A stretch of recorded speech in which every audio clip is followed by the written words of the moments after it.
ہمیشہ ہمیشہ کے لیے وہ ایسے ہی عذاب میں رہیں گا۔ اسی طرح جو ہے جہنم میں جو عذاب ہے ان عذاب میں سے ایک عذاب ہے جہنم میں لوہے کی ہتھوڑوں کا اور لوہے کے گز کا عذاب ہے۔ یہ لوہے کے ہتھوڑے اور لوہے کے گز کا عذاب اس شخص کو دیا جائے گا جو اللہ کی کتاب کو دنیا میں نہ پڑھتا تھا نہ سمجھتا تھا۔ آج ہمارا معاملہ یہ اللہ کی کتاب کے ساتھ، اور یہ عذاب جہنم میں تو ہے ہی، دنیا سے شروع ہوتا ہے۔ حدیث میں آتا ہے جب انسان مر جاتا ہے 3 سوال ہوتے ہیں، رب کون ہے تیرا، نبی کون تھا تیرا، اور تیرا دین کیا ہے، یہ سوال ہوں گے۔ انسان مومن جواب دیں گا تو ایک چوتھا سوال بھی آتا ہے، وہ سوال نہیں ہے ایکچولی، وہ 3 سوالات کے بعد فرشتے پوچھیں گے ابو داؤد کی روایت میں، تمہیں کیسے پتہ چلا کہ یہ 3 سوالات کے جواب یہ ہے، میرا رب دین اسلام ہے، میرا رب اللہ ہے، میرے نبی محمد صلی اللہ علیہ وسلم ہیں۔ وہ کہیں گا میں نے اللہ کی کتاب پڑھی تھی اور اس پر ایمان لایا تھا، میں نے پڑھی تھی اور ایمان لایا تھا، ٹھیک ہے۔ دوسرے شخص سے پوچھوں گی جو جواب نہیں دے پائیں گا، ہاں لا ادری، ہاں ہائے افسوس میں نہیں جانتا، ہائے افسوس میں نہیں جانتا، ہائے افسوس میں نہیں جانتا۔ کافر کا اور منافق کہیں گا لوگ کہتے تھے کہ اللہ میرا رب ہے، لوگ کہتے تھے اسلام میرا دین ہے، لوگ چونکہ لوگوں کی بات کا ہے نا، اس خود نہیں مانتا تھا، تو اس سے کہا جائے گا نہ تو نے قرآن پڑھا نہ تو نے تصدیق کی۔ ایک فرشتہ اس پہ لگایا جائے گا، اندھا ہوں گا اور بہرا بھی ہوں گا، وہ 2 ہتھوڑے اٹھائیں گا اور ہتھوڑے اٹھا کر اس زور سے اس کی دونوں کنپٹیوں پہ دیں گا، چونکہ دماغی تھا نا، جس کو دنیا کے ہر کام میں لگایا سوائے اللہ کی کتاب کو سمجھنے میں، نہیں قرآن ہم کو سمجھ میں نہیں آئیں گے، نہیں ہم نہیں سمجھ سکتے۔ شرم نہیں آتی ہے بولتے ہوئے اللہ کی کتاب کو، اگر ہم نہیں سمجھتے تو اللہ نے پھر کیوں اتاری وہ کتاب ہمارے لیے؟ اور ایسا لگتا ہے سسٹمیٹیکلی لوگوں نے ہم کو اس سے دور رکھنے کے لیے پورے منصوبے اور پلان بنا دیے، ہمارے ہی لوگوں نے۔ ہم کو کوئی یہود اور نصارہ کی چال بازیوں کی ضرورت نہیں ہے، ہمارے ہی منافق ہماری چال بازیوں کے لیے کافی ہے ہمارے ساتھ کھیلنے کے لیے۔ سسٹمیٹیکلی اللہ کی کتاب سے اتنا دور رکھا گیا کہ سوائے سمجھنے کے باقی سب اس کے ساتھ کیا جاتا ہے۔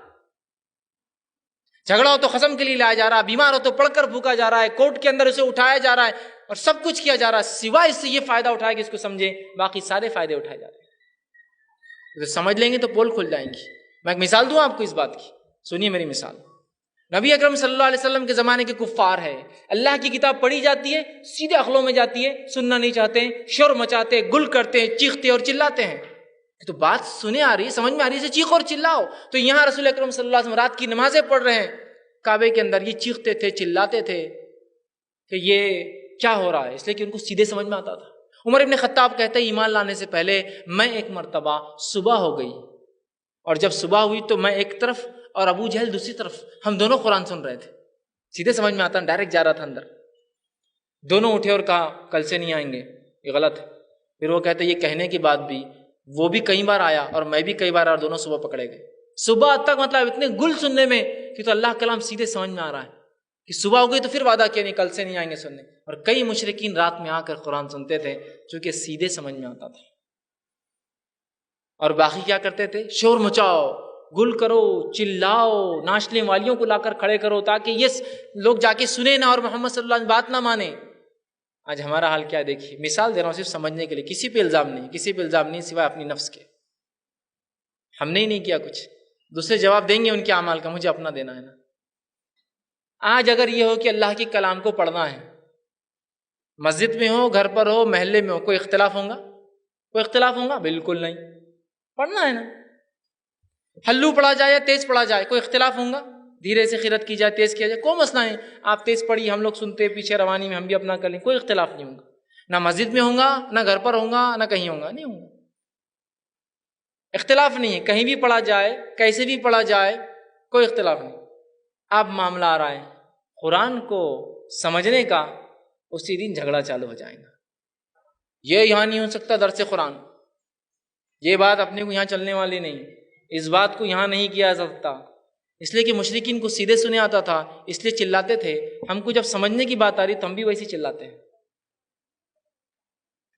اور کچھ لوگوں پہ تو اللہ رحم کرے، قرآن سے ایسی حسد پال لی ہے کہ دنیا کی مختلف کتابوں کو ایسا دل سے لگا لیا کہ اللہ کی کتاب کی بھی عزت و تعظیم نہیں، جو اس کتاب کی حفظ کر لیا اس کا پورا پورا۔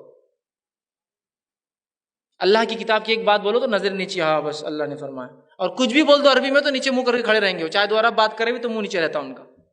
لیکن اللہ کی کتاب سے یہ دوری ہے، یہ دوری کا عالم ہے کہ اگر کوئی کہہ دے قرآن میں یہ تو قرآن میں یہ قرآن ہے ہی کتنی کتاب یار، اتنی سی تو کتاب ہے وہ عربی میں، ترجمہ کر لے تو ڈبل ہو جاتی ہے، لیکن پھر اردو میں ترجمہ ہوتا ہے، اگر ترجمہ نکالو تو اتنا تو ہوتا ہے، کیا وہ کتاب بھی نہیں پتا؟ ہم میں ایسے ہزاروں ہزار مرد اور خاص طور سے ایسی عورتیں ہیں جو ایک ایک ہفتے اور ایک مہینے میں موٹی سے موٹی ہزاروں صفحات کی ناولیں پڑھ دیتے ہیں، اور ایک قصہ مینو عن یاد ہے اس کے کیریکٹر کا، یہ کیریکٹر نے یہاں یہ کیا، وہاں فلاں تھا، یہ تھا، یہ مصنف یہ لکھتا ہے، وہ مصنف نے یہ لکھا، پہلے اس میں یہ تھا، دوسری کتاب میں ایسا لکھا، یہ سیریز اچھی تھی، وہ سیریز اچھی تھی۔ لیکن اللہ کی کتاب کا یہ حال ہے کہ ایک مرتبہ 20 سے 25 نوجوان، جن میں میں بھی شامل تھا، ایک مقام پہ بیٹھے اور ایک شخص دوڑا دوڑا آیا اور آ کر کہا مجھے ایک سوال کرنا ہے، کیا قرآن کے اندر کوئی نور علیہ السلام ہے؟ نور علیہ السلام۔ 25 مسلمان نوجوان، ایک کو بھی نہیں پتا کہ نور ہے یا نہیں اس کے اندر، حالانکہ 25 انبیاءوں کی تذکرے قرآن میں سے 25، ایک کو بھی نہیں پتا۔ اللہ ہم پر رحم کرے، فٹ بال ورلڈ کپ ہوا ہے نا، ایک ٹیم کے کھیلنے والے اور ایکسٹرا پلیئرز کے بھی نام پوچھوں گا نا، فہرست کے ساتھ لوگ آ کے بول سکتے یہ ٹیم میں اتنے تھے اور ایکسٹرا اتنے تھے۔ صرف 25 انبیاء کے نام ہیں، 25 ہی ستارے ہیں جن کے نام اللہ نے لیے، 25 رسول کے نام انبیاء کے ہیں، ہم کو کسی کو بھی نہیں آتے۔ کرکٹ ٹیم کے پورے نام یاد تھے، ایکسٹراز کے نام یاد تھے، 98 میں کون سے میچ میں کون تھا، 97 میں کس نے کیا کھیلا، 94 کی جو ورلڈ کپ میں کون تھا، وہ سب یاد تھا، لیکن اللہ کے 25 انبیاء کے نام یاد نہیں تھے۔ مشورہ کیا گیا کیا کیا جائے، پھر طے ہوا کہ نور تو کوئی سمجھ میں نہیں آ رہا ہے یا نہیں، واللہ عالم، چھوڑ دو اس مسئلے کو۔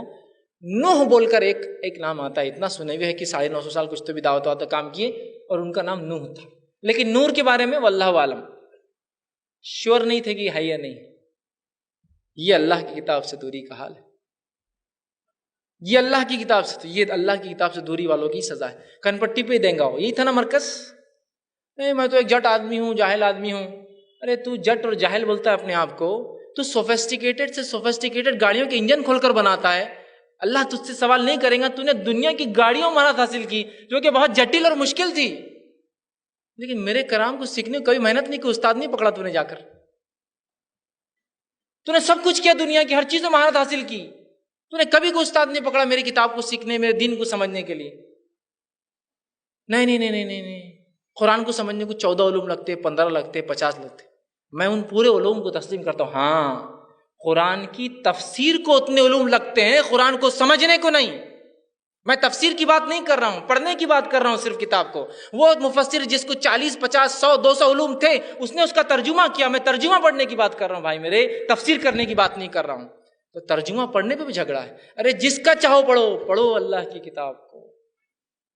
تو یہ ہتھوڑے اسی کے لیے دیے جانے والے، یہی مرکز تھا نا۔ اور ایک روایت میں گز لے کے ایک فرشتہ آئے گا جو بیچ میں کھڑا ہوں گا، اگر دونوں روایتوں کو ملا لے تو ایک کنپٹی پہ دیں گا اور ایک سامنے سے سر پر دیں گا۔ حدیث میں وہ ایک گز اٹھائیں گا، لوہے کی سلاخ، اور اٹھا کر اس زور سے ماریں گا اس کے سر پر کہ اس کا سر ذرات میں تبدیل ہو جائیں گا، پارٹیکلز بن جائیں گے، اڑ جائیں گا، اور اتنا زور سے وہ چلائیں گے زمین سے لے کر آسمان تک، انسان اور جن چھوڑ کر ہر مخلوق اس کی چیخ سنے گی۔ اور آپ نے فرمایا حدیث میں، کیا میں تمہیں بتا دوں وہ گز کیسی ہوں گی؟ صحابہ نے کہا بتائیے کیسی ہوں گی؟ تو کہا اگر ساری انسانیت بھی مل جائے اور سارے جن پہلے سے آخر تک سب ایک جگہ جمع ہو اور اسے گز کو ہلانا بھی چاہے تو تم ہلا بھی نہیں سکتے۔ فرشتوں کی طاقت بہت زیادہ تھی، ایک ہی فرشتہ جو مار رہا ہے، کتنا طاقتور ہے۔ تو ہتھوڑوں کا عذاب، لوہے کے بھاری بھرکم ہتھوڑے اور گزوں سے مجرموں کے سر کچلے جائیں گے، جس کو اللہ رب العزت نے سورہ حج سورہ نمبر 22 آیت نمبر 21 اور 22 میں کہا۔ اسی طرح ابو یعلا کی روایت ہے، آپ صلی اللہ علیہ وسلم نے فرمایا جہنم میں کافروں کو سزا دینے کے لیے لوہے کے گز اس قدر بھاری ہوں گے کہ روئے زمین کے سارے جن اور انس بھی مل جائے تو اس ایک ہتھوڑے یا اس ایک گز کو وہ موو بھی نہیں کر سکتے، ہلا بھی نہیں سکتے۔ تو اللہ کی کتاب یہ جہنم سے نجات کا ذریعہ ہے، جہنم سے نجات، یہ جنت میں داخلے کی کنجی ہے، اس کو تھام لیں۔ اور جو السلام علیکم ورحمۃ اللہ وبرکاتہ۔ ناظرین، اگر آپ کو اس ویڈیو سے کوئی فائدہ ہوا ہے اور آپ سمجھتے ہیں کہ اس ویڈیو سے اور بھی لوگ فائدہ اٹھا سکتے ہیں تو آپ ضرور ہمارا تعاون کریں تاکہ ہم ایسے کوالٹی کے اور بھی ویڈیوز جو ہے بنا سکیں اور یہ پیغام اسلام کا دوسروں تک بھی پہنچا سکیں۔ جس طرح سے آپ فائدہ اٹھا رہے ہیں دوسرے بھی اس کا فائدہ اٹھائیں، تو آپ ضرور ہمارا تعاون کیجیے۔